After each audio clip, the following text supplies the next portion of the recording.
अस्सलाम वालेकुम। आज मेरे साथ मेरी पेशेंट हैं जिनकी एज 23 ईयर ओल्ड है।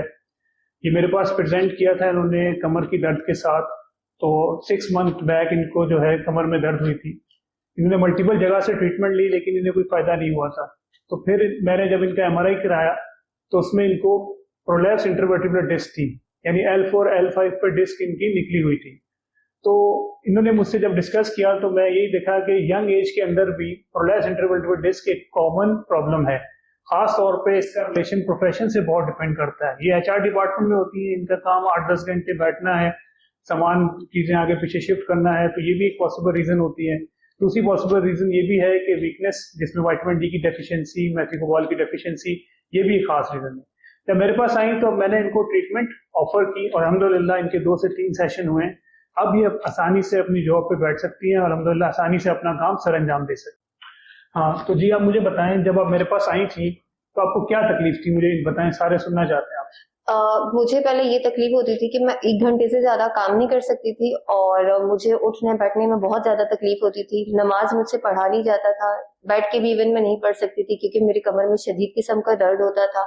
मैं बहुत सारे डॉक्टर्स के पास गई हूँ, उन्होंने मुझे मुख्तलिफ किस्म की मेडिकेशन भी दी है जिससे मुझे वक्ती तौर पर आराम आया था। फिर उसके बाद जो है ना मुझे दोबारा से वो पेन हुआ है। मैं आपसे ये पूछना चाहता हूँ कि जब मैंने आपका ये प्रोसीजर किया, आमतौर पे कॉन्सेप्ट ये है लोगों का कि ये बहुत पेनफुल प्रोसीजर है, कमर में इंजेक्शन लगते हैं, बहुत दर्द होती है। तो आप व्यूअर्स को बताएं कि आपको कितनी दर्द हुई या आपको ये कैसा ये प्रोसीजर रहा।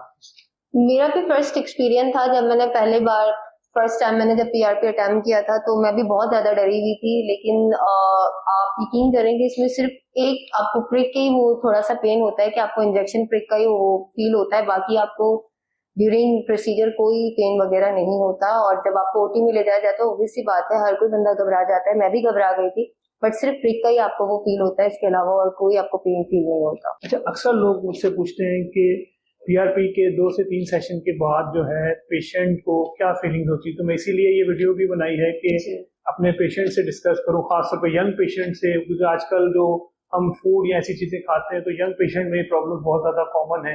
तो आपके ख्याल में 3 सेशंस के बाद अब आप क्या समझती हैं, आपको क्या चेंजेस नजर आई, प्लीज बताइए। सर, जो मेरा पहला प्रोसीजर था, जब मेरा फर्स्ट अटेम्प्ट था, तो उसी में मुझे पहले फायदे महसूस होने स्टार्ट हो गए थे कि मेरा थोड़ा सा जहाँ मैं काम करती थी तो मेरा थोड़ा ड्यूरेशन बढ़ गया था काम करने का, मेरा स्टेमिना अच्छा हो गया था काम करने का। और देन उसके बाद जब मेरा सेकंड हुआ और उसके बाद थर्ड हुआ, अब अल्हम्दुलिल्लाह मेरा पेन 90% तक क्योर हो चुका है और आई थिंक पीआरपी से ज्यादा सेफ कोई प्रोसीजर नहीं है और मैं बहुत ज्यादा सेटिस्फाई हूँ इस प्रोसीजर के साथ। और अब अल्हम्दुलिल्लाह मैं अपने जॉब पर भी बाकायदा रेगुलरली जा रही हूँ बगैर किसी पेन के। अब अल्हम्दुलिल्लाह नमाज भी मुझसे बहुत अच्छे से पढ़ी जा रही है। अब मैं बहुत ही अच्छे तरीके से अपने काम को भी सर अंजाम दे रही हूँ and PRP is a best medicine.